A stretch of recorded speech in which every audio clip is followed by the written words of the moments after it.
there we go. So again, abnormality is how we define a lot of psychological problems. And there's a couple of different ways that we could use to define abnormality. First of all, there is the statistical model. We can simply look at what is average, and everything that's outside the average is abnormal. The word normal itself comes from the word norm, which is a statistical measure. So you could argue this definitely has something to do with statistics. The problem with a statistical measurement of abnormality or normality is that sometimes things that are generally thought of as positive things are given the label of abnormal. For example, a person who scores very, very high on an IQ test, they would be labeled as abnormal. They are outside the norm. But we don't want to call those people abnormal. That's fine. It's good to have that. So we have to look for another way to define normal or abnormal. We could take a look at the adequacy approach. Adequacy is how able are you to fulfill your social goals or your place in society. Okay, a statistical model would say you're outside the norm if you're outside the average group of people. An adequacy model is, well, if you are unable to do what you're supposed to do, clean yourself, feed yourself, go to work, go to school, do the things that you're required to do at that particular age, you would be considered abnormal. But there's a problem with that way of looking at things. And that is the simple fact of, as we grow older, our ability changes and our expectations change. And if you don't change, then you might be labeled as abnormal. For example, you might get B's in high school, which is perfectly adequate grades. But you might end up getting D's and F in college because you're simply not well prepared for college. That is difficult when it comes to defining adequacy because you're not any worse or any different. College just ain't your thing. Should we hold that against you? Well, that becomes the problem or becomes the issue. So we have to find another way to define normal or abnormal. We could talk about personal discomfort. If a person feels distressed or unhappy, some people might label them as disturbed. Others may not notice that person's stress or distress. People may also try to hide or conceal their feelings to appear more normal. How many times has that happened to you where you are going through something, but you don't want to deal with other people, and so you just pretend that it's not bothering you so that you can have that, you can make it so that those people go away? Have you done that? Have you done that? Yeah. We all do that because we don't want to be bothered by these people. Okay?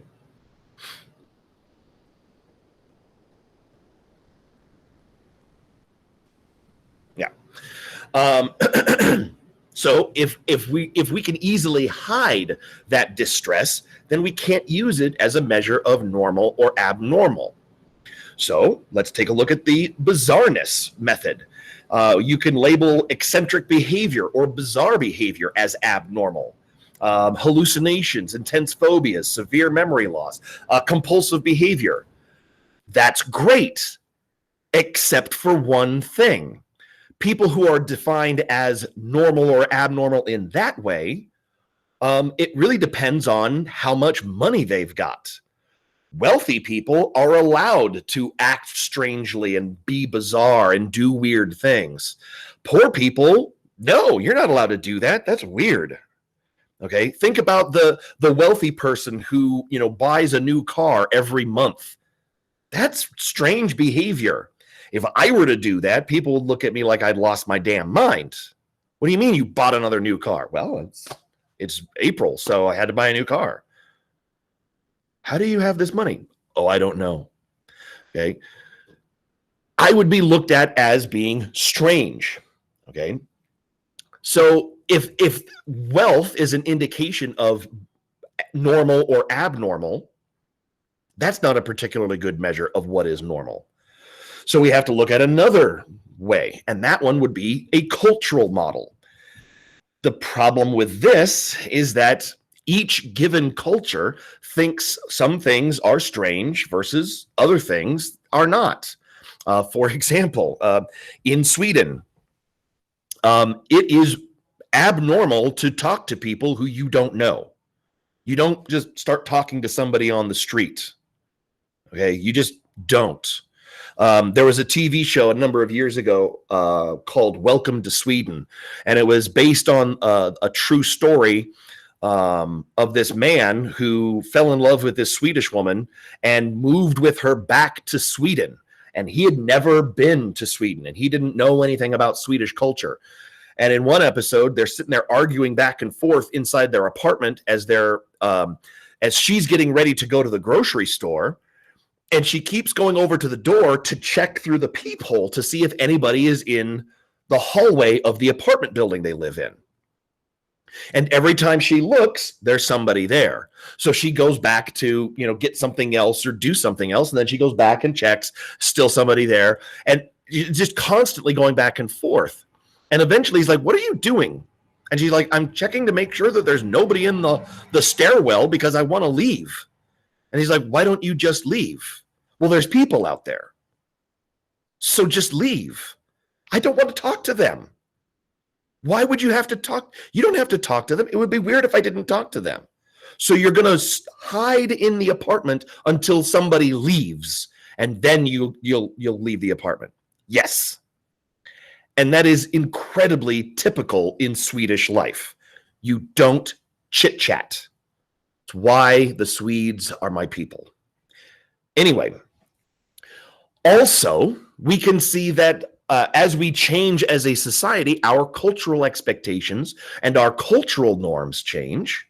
And so we begin to believe that some things that were normal are now abnormal, and things that were abnormal are now normal. So if the normal or versus abnormal can change, that's not a very good definition of normal versus abnormal. A couple of examples. Our society finds the idea of a sexual relationship between a child and an adult as absolutely, totally unacceptable. Okay, you're going to make your way onto a list. But in India, that's a thing. That happens. It's okay. Don't worry about it. Okay. So if one society says that's abnormal and the other society says that it's perfectly normal, then that's something that you can't really define as abnormal when we talk about mental disorders. As a matter of fact, in the 1950s, which we'll talk about in just a second here, when the first diagnostic and statistical manual came out, one of the abnormal behaviors that was included in the DSM was homosexuality. They said, that's not normal. If you have it, you have a mental illness. 20 years later, in the 1970s, they got rid of that. They took that out of the DSM. Okay. So our ideas of what normal is changes over time, especially in a cultural sense. So how do we define what normality is? Well, we take all of these things together. We look at statistical things, okay? If you are inside where kind of most other people are, then you're probably going to be in the normal category. If you are adequately succeeding through your day, then you're going to be in the normal category. If you're not feeling any personal discomfort that you're willing to disclose, you're probably in the normal category. If you are not acting strangely, you're probably going to be in the normal category. And as long as the culture around you isn't looking at you like you've lost your mind, you're probably going to be in the normal category.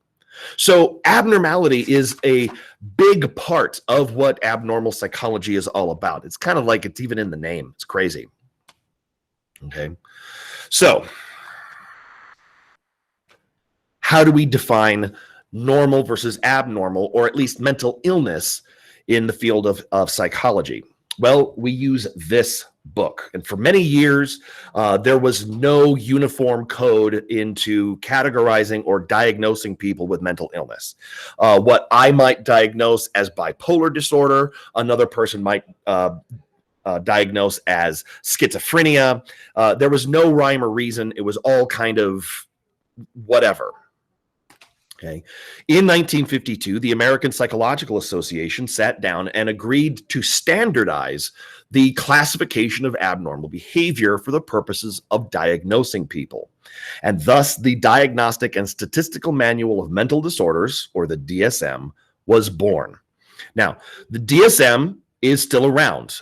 We are on our 5th version of it. I know this one says DSM-4, but that was because the textbook that we used to have, we no longer have that textbook because we got new textbooks.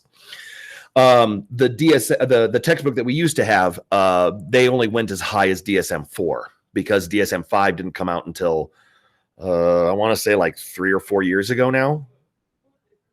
I don't know. Anyway, each entry in the DSM has the essential and the associated features of the disorder. The listing also helps psychiatrists to distinguish the disorder from other similar ones. It presents a detailed diagnostic criteria for each of the disorders.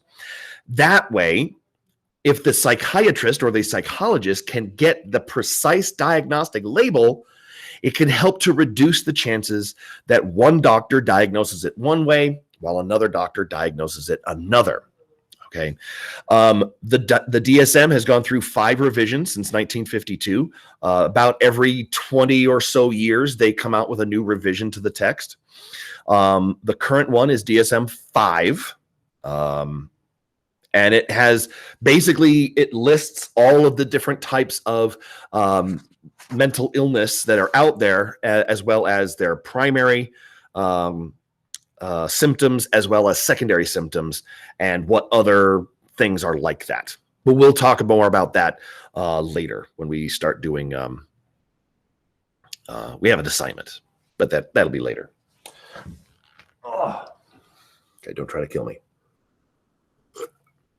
All right, so let's start talking about some disorders. The first set of disorders that we're going to talk about are all out of the anxiety classification. Anxiety disorders are extremely common. About 15% of adults have experienced symptoms typical of anxiety disorders.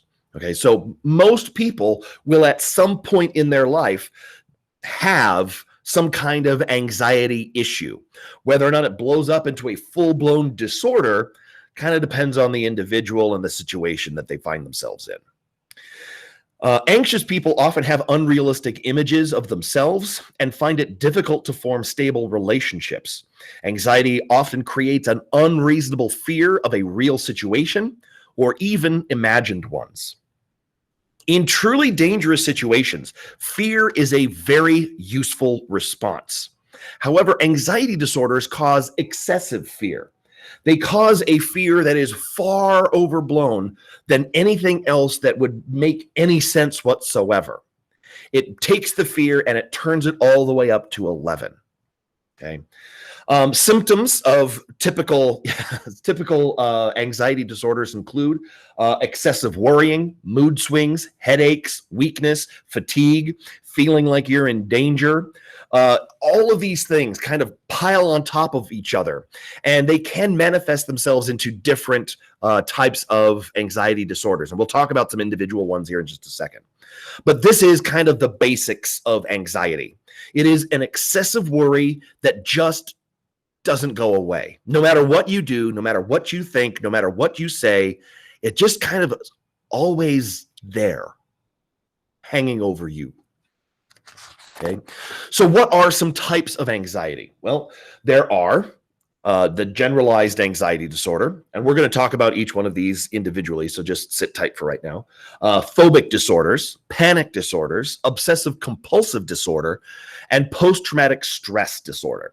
Now, before we go on, one other thing I want to make sure that you understand is Sometimes people use mental illness as a little tool to be able to kind of poke fun at a character. Oh, this person's got OCD. Oh. This is a real disorder that is felt by real people. So please, please have the respect for the people who are going through these individual disorders, because they deserve to have the respect of the people who are trying to help them. Okay, so if you're going into the field of psychology, understand that you really need to make sure that you're, aware that these are real people. You're not talking to a disorder, you're talking to a person. Okay. All right. First up, generalized anxiety. Now, those who suffer from generalized anxiety can experience what a psychologist would call a panic attack. Symptoms of a panic attack include chest pain, choking, trembling. It feels very, very similar to a heart attack. It feels like there's something on your chest and it's just not getting off of you. Like an elephant is sitting on your chest and you're slowly being drained of life. Okay. People with generalized anxiety also typically have problems making rational decisions. Some sufferers become so preoccupied with their own problems that they neglect their responsibilities and personal relationships. Other symptoms of generalized anxiety may include digestive irregularities such as diarrhea, reduced appetite, indigestion. Some studies have suggested that anxiety could be inherited.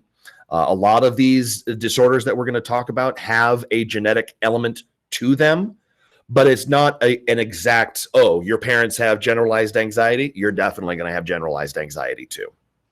It's not how that works. Okay. Anxiety often arises following major life changes like a new job, marital status, the birth of a child, all kinds of different things like that. Now, from my own personal experience with generalized anxiety disorder, I know exactly what this feels like, because I have generalized anxiety disorder. I have been diagnosed, so score 1 for me. At least I know what my problem is. Anyway, it first manifested itself. I've kind of always been an anxious person. I've always kind of been worried about, what's happening around me. I've tried to make sure that I've had control over the situation that I'm in, whatever it happens to be, because I don't like not being in control of a situation. It's kind of one of the reasons why I became a teacher, because I knew that I could control this space, this environment. But it got really, really bad. I think it was about 4 years ago. 4 years ago was a very, very, very difficult year. That's different. Being in the car with somebody who drives like a maniac, that's fear that you should be feeling. Now, if you're just sitting in your bedroom and suddenly you start feeling that same fear, that's a different story. Anyway, about 4 years ago, I was under a lot of stress, like a lot of stress. And most of it was things that I couldn't do anything about, and or it just wasn't a thing that I had to think about. I shouldn't have had to think about it. And every night on my way home from work, I would be driving down the 138, and it would feel like somebody had their thumb right in the center of my chest, and they were just ever so gently pushing me into the chair. It didn't feel good, but it wasn't painful. And eventually it got to the point where I kept checking myself in the rear view mirror to see if I was gray, because I started wondering, am I having a heart attack right now? Is this a heart attack? Am I having a heart attack? Am I having a heart attack? Which, of course, just made the anxiety worse. But I remember looking at myself in the rearview mirror going, I'm not turning gray, so I shouldn't go to the hospital. But I felt like I should be going to the hospital because I thought I was being, I was being drained of life, basically. It finally came to a head when My wife, who decided she was going to try to help me with the stress that I was feeling, got me a smartwatch. And that smartwatch was something that would measure my heart rate, so I could see what my heart rate was. And for a little while, that was fine. Everything was okay. And then one night, she's like, yeah, we're going to go see a movie tonight. Oh, okay, that's great. And we went to the movie theater. And about 45 minutes into the movie, I realized I was really, really hot. It was just hot inside the movie theater. And I'm like sitting there sweating. And I look at my wife and I'm like, why is it so hot in here? And she's like, what are you talking about, hot? I'm freezing. I'm like, I am not. I am boiling. Maybe I need to go to the bathroom. So I left the theater, which I almost never do because I don't like missing parts of the movie. But I went to the bathroom. I came back. I sat down. And I'm like, I still feel really hot. I don't feel any better. And I was feeling that thumb in my chest, but I was feeling that all the time by that point. And I remember I checked my heart rate on my watch, and a normal resting heart rate is usually around 60 beats per minute. My heart rate was about 115. That's somebody who's having exercise. That's somebody who's doing something. I had been sitting in a movie theater for 45 minutes, not doing anything, and my heart rate was extremely elevated. I ended up leaving the theater because I couldn't sit there anymore. I don't know what it was. It was just something driving me out of the movie theater. And I sat outside the movie theater just trying to get my heart rate under control. A couple of times, some of the employees would walk past and be like, are you okay? Do you need something? I said, could you give me some water? I think I need some water. And they'd come back and they give me some water, and that didn't help. That didn't do anything. Well, by the time the movie ended, I had made the decision, if my heart rate hasn't gone down by the time we're leaving, we're going to the hospital because I might be having a heart attack. I don't know. Well, my heart rate didn't go down. So we went to the emergency room. I went to the emergency room. I sat down. They took me in. They tested my heart rate. They tested my blood pressure. They tested everything. They said, your heart rate is fine. Your heart doesn't have any murmurs or anything like that. Your heart is in good condition. And I said, then why do I feel like this? And I remember the doctor looking at me and saying, are you under a lot of stress? And I went, well, I guess kind of. I mean, it's, life is stress, right? I mean, granted, my wife at that point was about 8 months pregnant, and I was having probably what I would describe as the worst year teaching that I've ever had in my entire teaching career of 17 years. I don't know if it was, it was a few days before there had been the shooting over at Highland. And so we were on lockdown for the entire day. So that was stress. And I just looked at him and said, yeah, I'm a little stressed. And he says, yeah, you have all the signs of a panic attack.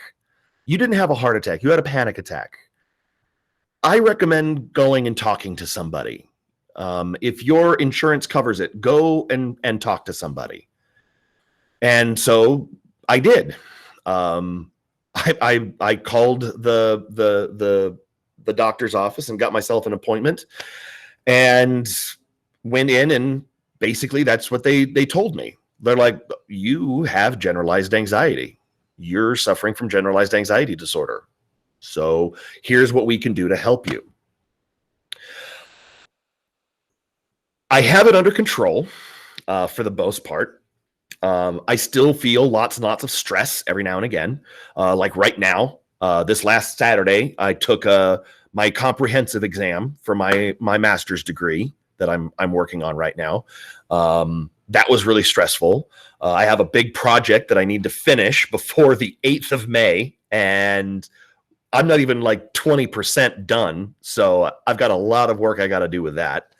I'm trying to, be available to my daughter so that I'm not just, locked away. Although I'm basically telling my wife, you have to deal with her right now.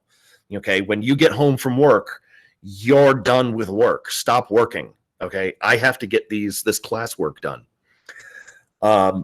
But I recognize that now. I recognize the stress. I recognize when I feel that feeling of, no, I need to calm down. I need to relax. I need to do something that I want to do. And I find a way of being able to get back to that. My wife has even found that she has kind of a way of being able to tell when I am under a lot of stress, and that is my indigestion comes back. I get really, really, really bad indigestion when I get stressed. That year, I was eating Tums, the little chalky candies, that make your tummy feel better. Yeah, tummy. God damn it. I got a 3-year-old at home. Anyway, I was chewing them like they were candy. I bought a bottle of them at Costco, and I downed the entire bottle. Like in a month. You're not supposed to do that. You're supposed to have like 2 a day max. I was having 4 or 5 an hour because it just felt like my insides were on fire. I also tend to get really burpy when I get under a lot of stress. And my wife has kind of noticed that. And now whenever it starts happening, she's like, are you doing okay? Are you a little stressed out? Like I said, the suggestions of the therapy, and yes, I do still have the generalized anxiety. Of course I do. That's not something that's just going to go away. What I had to learn was I have to make sure that I take time for myself. And I also had to learn to step back and I don't have to do more to do more. I can do less, but do more with the less. That's what I had to learn for myself. And it took a long time. It's not easy. And it's something I have to consciously work towards. But it is something that I had to learn. I had to learn that I can't just keep piling work onto my students, because that just piles more work back onto me. If I want my students to learn more, I can't just do more. I have to do less, but do more with what I'm doing less with. Okay? It doesn't make a lot of sense, but that's what I had to learn. Everybody is going to be a little bit different. But like I said, I know what it is now.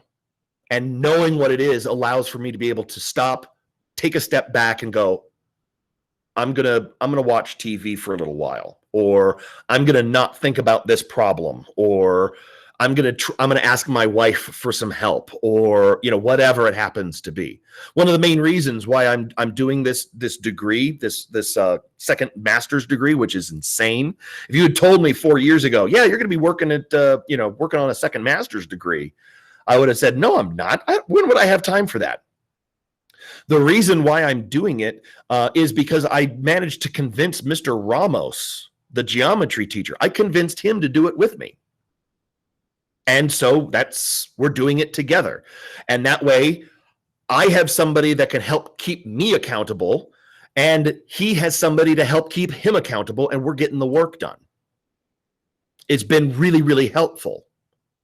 But 4 years ago, I would never have done this.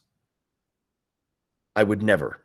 And I honestly, if the pandemic were to have happened 4 years ago, before I had gotten the help that I have, I probably would not. I don't want to say I wouldn't be here, because that makes it sound like I would have killed myself, and I wouldn't have done that. But I probably would be in far, far worse shape than I am right now. And I probably would be taking some time off, because I would probably have been committed. I'm being honest. I probably would have been committed, because the stress of the pandemic and now you're teaching from home. Now you're teaching from here. Now you're teaching from home. I wouldn't have been able to handle it. I really wouldn't have been able to handle it. So the fact that I'm able to be here does speak to how effective psychological treatments are and can be. So if you're feeling like, oh my God, this is totally me, first of all, remember rule number 1, we don't self-diagnose. But then also, two, if you feel like you do need to get some help, find the help that you need, because as soon as you have it, it's so much better. You got to take my word for it. I really, really do believe in therapy as a tool to help. So anyway, the next disorder, anxiety disorder that we're going to talk about are phobic disorders. Now, we all have a phobia that we're afraid of something, or we just don't like something, spiders. Ooh, they're creepy crawly. I don't like them. A phobic disorder is a phobia, but cranked all the way up to the point where you find it difficult to function in your real life. The best example that I have of this comes from a student that I had. I want to say about 15 years ago. She was one of my first students. She was in one of my very first years of teaching. She had a severe phobia of spiders, to the point where one time this kid that she was sitting next to was talking about spiders, and she's like, "Oh, please, I don't like talking about spiders." And he's like, "What's so wrong about spiders? They're fine, they're harmless." And she's like, "I don't want to talk about it." And so, to be funny, he drew a little spider on her paper, which caused her to spiral into a panic attack. She couldn't move. She was so just seized with fear. And it wasn't even a good drawing of a spider. It was like stick figure drawing. It was crap. And yet she was absolutely trapped by her fear. That is a phobic disorder. Okay. It was so bad that we couldn't actually say the word spider in the classroom. We had to call them cookies, because if we said spider, she'd freak out. So we all kind of agreed, yeah, he was. And I told him that. I'm like, dude, that's not okay. Stop. Don't be such a jerk. It was just a spider. I get it. Don't do that. Anyway, one day during class, and she used to sit up against the wall in the classroom because of the way the classroom was set up back then. And I remember looking up, and there was a spider crawling down the wall towards her. And I'm just like, oh, that's not good. How do I get her out of this without saying, Sarah, there's a spider behind you? And so I looked at her friend who she was talking to sitting next to her, and I said, hey, Nicole, did you see that cookie? And Nicole kind of looked at me like I had lost my mind. And she's like, what are you even talking about, cookie? I said, the cookie. And it finally clicked for her, and she went, oh. And she turned and she saw as the spider's crawling down the wall. And then she's like, oh, hey, Sarah, let's go talk over here for a second. And she gets her up, and that's when the light clicks on for Sarah, because she wasn't stupid. But that's when it clicked on for Sarah, and she just froze for a second, started crying, and bolted for the door. That is a phobic disorder. It is a severe anxiety about a particular object, animal, activity, situation. There's lots of phobias out there. But a phobia is just, ooh, I don't like clowns. A phobic disorder is if you see somebody with a red nose, you're locked in your house for 3 days because of the anxiety that it creates. Okay. There are lots of different types of anxieties and phobias, agoraphobia, arachnophobia, trichidecaphobia, all kinds of different phobias out there. And it doesn't matter what triggers it. Okay. It could trigger, a phobic disorder could happen from any of those phobias that are out there. It can be very disruptive to your life. Okay. In the case of Sarah, if she sees a spider, she's going to freak out. Okay. Every now and again, I always like checking up and seeing about these students that I have. One of the last times that I heard from her, she had just gotten out of emergency brain surgery because she went to the doctor's office because she was having headaches. She was a student at UC Berkeley at the time. Like I said, she wasn't stupid. She was really smart. And The doctor basically said, okay, so we've just done a CAT scan of your brain and we're going to wheel you into surgery right now. And she's like, wait, what? Surgery? And they're like, yes, you have a grapefruit-sized tumor in your head. And if we don't get it out, you're going to die. So let's go. We're going to go right now. And she got out, and I as I remember, I was asking, how she was doing, because she had, posted something on Facebook about it. And I asked her, how, are you doing okay? Are you feeling better? And I kind of was like, I really want to ask her if she's still scared of spiders anymore, or if the brain surgery may have, helped with that.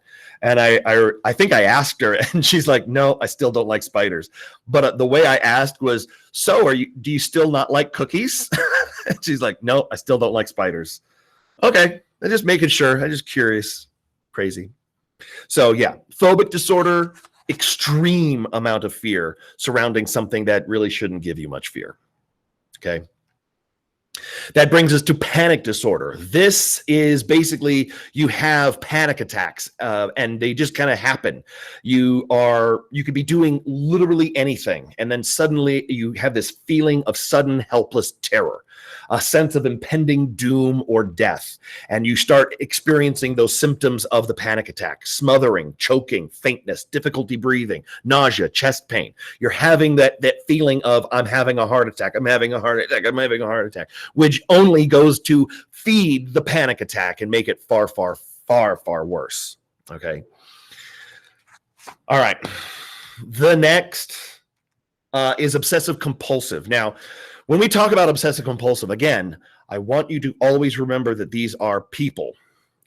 Well, remember, I am recording this, so it'll be posted up at some point in the future. Anyway,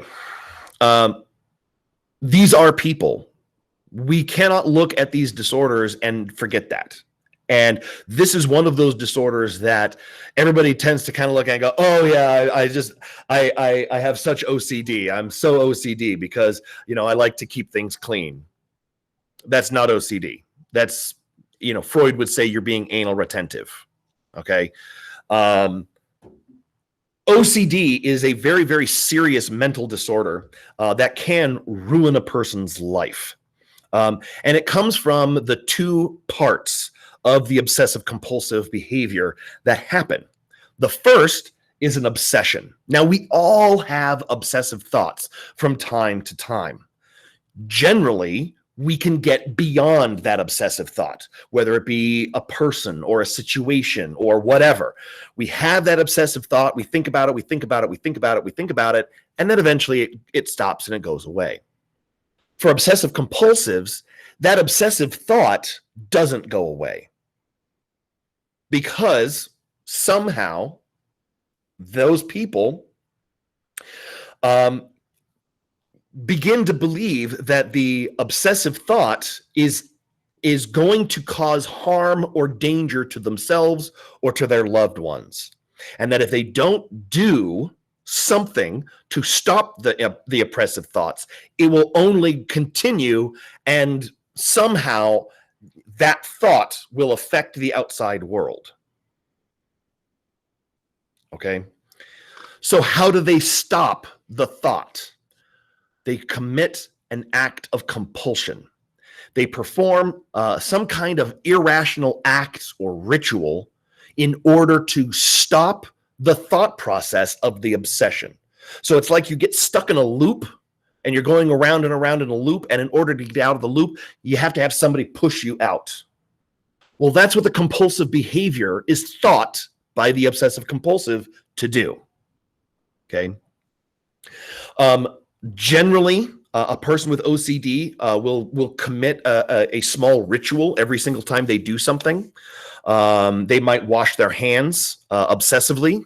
Okay, they might think that the world is so full of germs that they have to wash their hands constantly. They might believe that their family will fall into danger unless they turn the lights on and off 3 times. It doesn't have to make a lot of sense. It doesn't make any sense, as a matter of fact, but it does to them. And it's the only thing that helps to reduce the anxiety that the obsessive thoughts create. Okay, so as they're going around and around and around in a circle, they try to relieve the anxiety by doing the compulsive actions. Now, there are a couple of examples that I can give to you. The first one, when I was in high school, I worked at a restaurant. I was a busser. I bussed tables. And I remember one day I was having a lunch break, and I left to go to the back room, and I sat down. I started eating my lunch. And then one of the other people that I worked with came back to the back room to have their lunch. Okay. She was a hostess, so she was the one that sat the people at the tables. And I remember she came in and she laid out napkins on the table. She had 3 napkins that she carefully unfolded and put them onto the table in this little pattern and, put them there, and then left to go get her food and then come back. And I remember she sat down, she put the plate square in the middle of the napkins, and I looked at her, I said, I cleaned the table, right? I mean, I just bussed the table. It's clean. I mean, I'm eating off of it. Why'd you put all the napkins down? And she took in a deep breath, and she's like, okay, so I suffer from obsessive compulsive disorder. I said, okay, go on. And she basically told me about the fact that her obsessive behavior is centered around the number 3 and germs. She said she was extremely germophobic and obsessed with the number 3. Okay. So in order for her to be able to eat her food, she had to lay down 3 napkins onto the table and put her plate on the napkins. Because if she just were to put it onto the table would contaminate her food. And I'm like, that's not how germs work, right? And she's like, yes, I know, but I have to do this. Otherwise, I won't eat the food. I said, oh, okay. And then she proceeded to tell me about all the other things that she would do. Yeah. Or even worse, working as a germaphobe on the set of Double Dare, which is a show you probably have never seen because it is from the 80s. But it's really kind of gross. You get all kinds of mucky on the game show. But the host, Mark Summers, extreme germaphobe. Anyway, she told me about how when she walks into a room, she has to flip the lights on 3 times. When she first starts work, okay, the first table she seats, table 3. And if table 3 is already taken, table 6. And if table 6 is already taken, table 9. And if not 9, 12. And if not 12, 15. So it's got to be divisible by 3. Okay. She said when she gets a glass out of the racks, okay, so like we had racks full of glasses that you could, use to give somebody some water or something. She's like, yeah, whenever I take a glass, it's the 3rd row over, 3rd one back. That's the glass that I take. And she had absolutely no explanation as to why she did that. She just knew that she had to do that. It was an obsessive compulsive. She had no control over it. Another example of obsessive compulsive. There was a TV show. I think it was on A&E long time ago. Well, like 9 or 10 years. I forget now. But there was a guy who had obsessive thoughts surrounding El Caminos. Now, for those of you who don't know what an El Camino is, it's a car with a pickup bed. So you're driving a car like a regular car, the front half of the car, but the back half is a pickup truck. It's literally the dumbest idea, because if you're going to haul stuff, you need something more powerful than a car. You need a truck. But these people were driving around. Yeah, they have them in GTA. These people are driving around with a pickup and a car. They're not around anymore because they're the stupidest idea. Anyway, whenever this guy saw an El Camino out in the real world, he had to, what he called it, he had to wipe it off. And what he would do is he would, if a El Camino drove past, he had to stand there for 20 minutes wiping off the El Camino, as if the El Camino was like spewing El Camino germs at him. Like, what the hell difference? What sense does that make? It doesn't make any sense. But he had to do it because reasons. So he also, if it got bad enough, if he saw a second one in that day, he actually had to go home, where he would stand in the northwest corner of his apartment performing his ritual for hours. He couldn't hold down a job because every time he was trying to go to work, he'd get stopped by an El Camino and have to go home and wipe it off for several hours. Okay, it was ruining his life, but he had no control over it. It's I don't want to say that's crazy, but that's really strange. That's obsessive compulsive. Now, where does obsessive compulsive come from? Well, bad news. It may have a genetic element, but again, it's not like, oh, your parents are obsessive compulsive, you're going to be obsessive compulsive. That's not how it works. It goes from, on average, you have a 1 in 100 chance. If your parents have it, it becomes a 1 in 10 chance. So instead of a 1% chance of getting it, you have a 10% chance of getting it. And we're working on therapies for it right now. Still. All right. Next up, and this is where we're probably going to end up because fiddly farted around for too long, but we're going to talk about psychosomatic and somatoform disorders. Now, psychosomatic disorders involve real, identifiable physical illness that is caused by stress or anxiety. So if you get so stressed out that it makes you sick, that's a psychosomatic disorder. You didn't get sick because of germs. You didn't get sick because of a virus. You got sick because your body just exhausted itself worrying about something that it couldn't have any, control of. Somatoform disorders, on the other hand, is where a symptom appears that are not characteristic of any identifiable disease or organic cause. Now, there are two different types of somatoform disorder that we're going to talk about. The first are conversion disorders, and the second is one that you've probably heard of at some point in your life, hypochondriasis, but you probably know it as hypochondria. All right. So first up, conversion disorder. A conversion disorder occurs when a person takes the stress and anxiety that they are feeling and manifests it into a physical ailment, usually to avoid dealing with pain or stressful situations that are happening in their lives. One of the best examples comes from an episode of King of the Hill, where Hank walks in on his mother and her new boyfriend bumping uglies in his house, and he goes blind. They take him to the doctor, and the doctor says, there's nothing wrong with you. Your eyes are fine. Your brain is fine. Your optic nerve is fine. There's nothing wrong with you. You can see. But Hank was blind. He was having a conversion disorder. Okay. Sufferers don't have anything physically wrong with them, and yet they're still experiencing the symptoms of something that is wrong with them. Okay. Because conversion disorders often offer a way to avoid stress and pain, sufferers often accept their physical problems with relative calm. Yeah, I'm blind now. It happens. No, it doesn't. That's not a thing. You don't just go blind. There's something wrong. Okay. Another example of a conversion disorder is what we call glove anesthesia.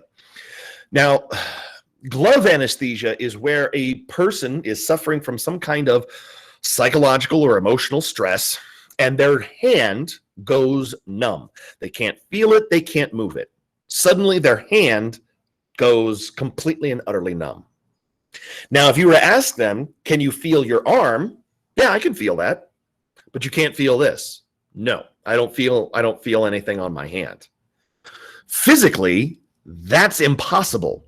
The way our nerve system works is the descending track goes down to your fingertips and then basically does a U-turn and becomes an ascending track back to your brain.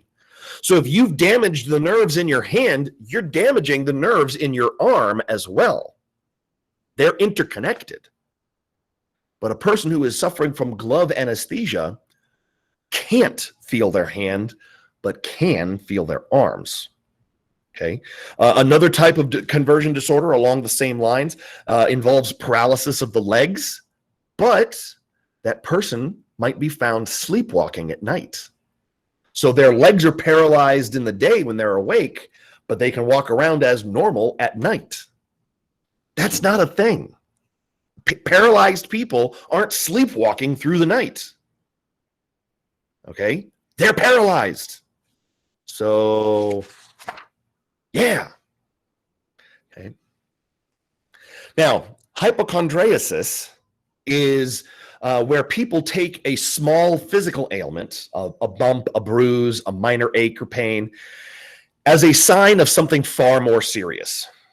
Now, hypochondria or hypochondriasis is very, very, very prevalent amongst young people, mostly because, you know, as a 20-year-old, you really don't know what's happening to your body most of the time. And if you suddenly see a bruise on your arm, you're like, wow, that wasn't there before. Where'd that come from? It happens. It happens a lot. You're going to wake up with bruises. You're going to wake up sore. Like you're going to hit about 35 and you're going to do something one day, and then you're going to wake up the next day and you're going to barely be able to move. Something to look forward to. Anyway, it is a disorder. Yeah, exactly. It is a disorder that basically scares somebody into believing that they're dying. And one of the things that has helped to propel hypochondria further than it ever could have before is the invention of WebMD. WebMD is literally the worst. If you're ever sick, do not go to WebMD. It will tell you you're dying. Okay. I remember one time I just wasn't feeling well. So I went and I put my symptoms into WebMD because I thought it was a good idea. I had a fever and a sore throat. And the first thing that comes up on the list was, oh, you have meningitis. And I'm like, what? I have meningitis? I'm going to die. Turns out I didn't have meningitis. Basically, I started reading through all of the stuff, and I'm like, yeah, that's me. And then I got to the bottom.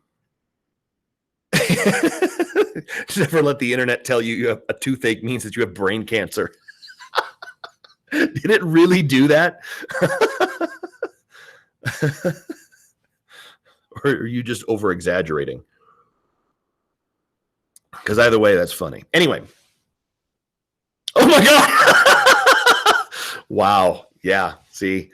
Yeah. Don't trust the internet. Anyway. So I'm looking and I'm reading the entire thing, and it tells me that the way you can tell if you've got meningitis quickly is if you can touch your chin to your chest.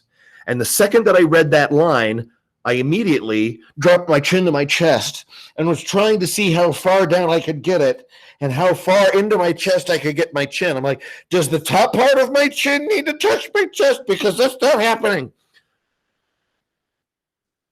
Then I went and I looked at another thing. Yeah, then you don't have meningitis. You're fine. Then I looked at the next thing down, and I said, oh, you have strep throat. And I'm like, oh, God, I have strep throat. Of course I do. Okay. Every couple of years, I get a case of strep throat. I don't know why, but it just suddenly, I get a really bad sore throat, really bad fever, take some, antibiotics, and it goes away, and I'm fine. But when does my leg hurt? You're pregnant. Yeah.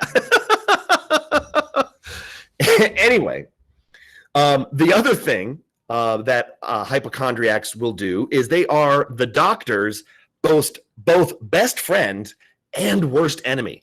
Best friend because they keep going back to the doctor, and they're the ones that are paying for the doctor's boat.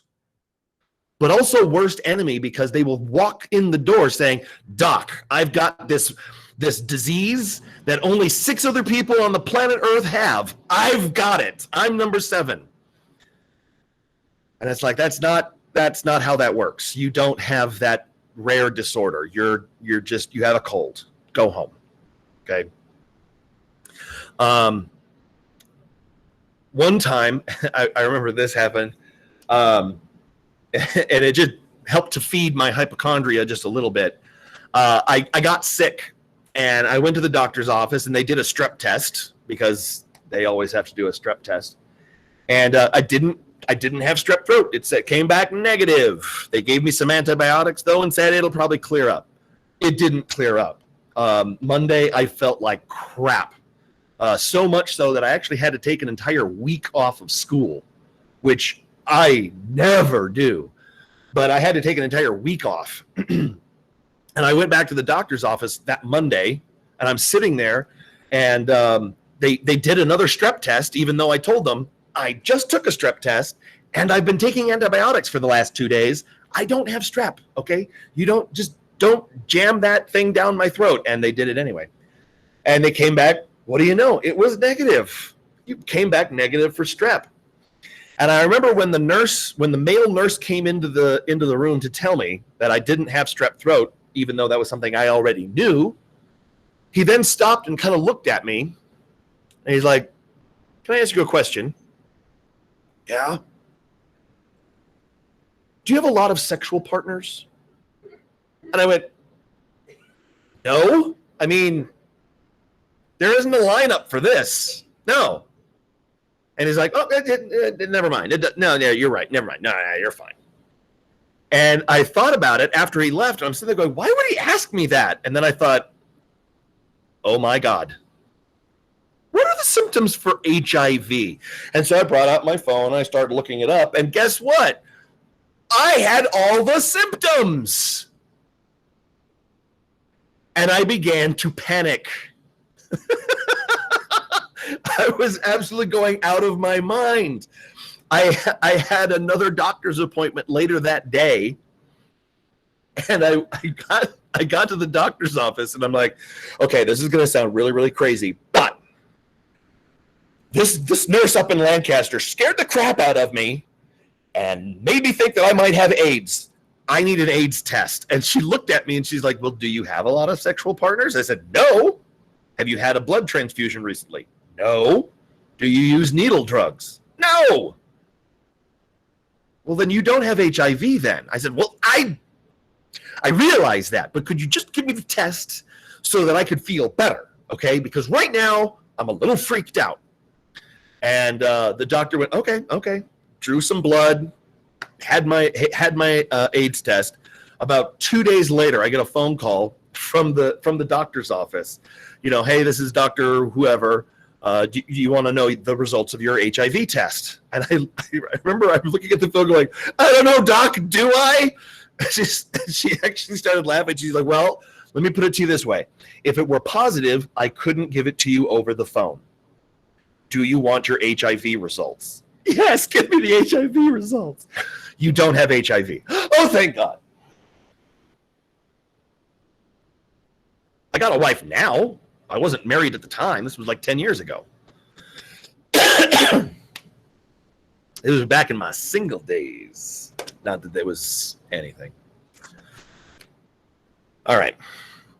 So that's where we're going to end it today because the next section is going to take too long and I don't want to get started on it.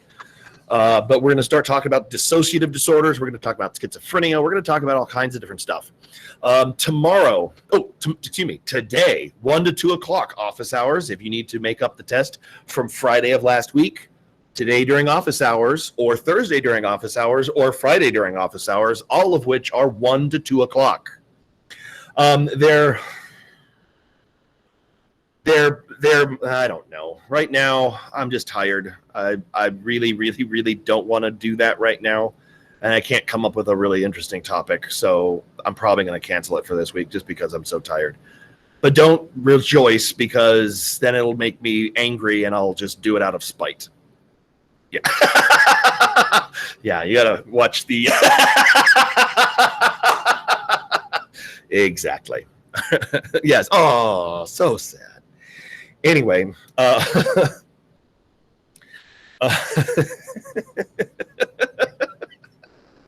see, y'all are getting it. Yeah. Okay. Anyway, office hours are from 1 to 2 o'clock today, Thursday and Friday. If you have any questions about anything, make sure that you put it into an email and send it to me. Otherwise, I'll see you all tomorrow online. Have a lovely rest of your day. And again, I'll see you tomorrow.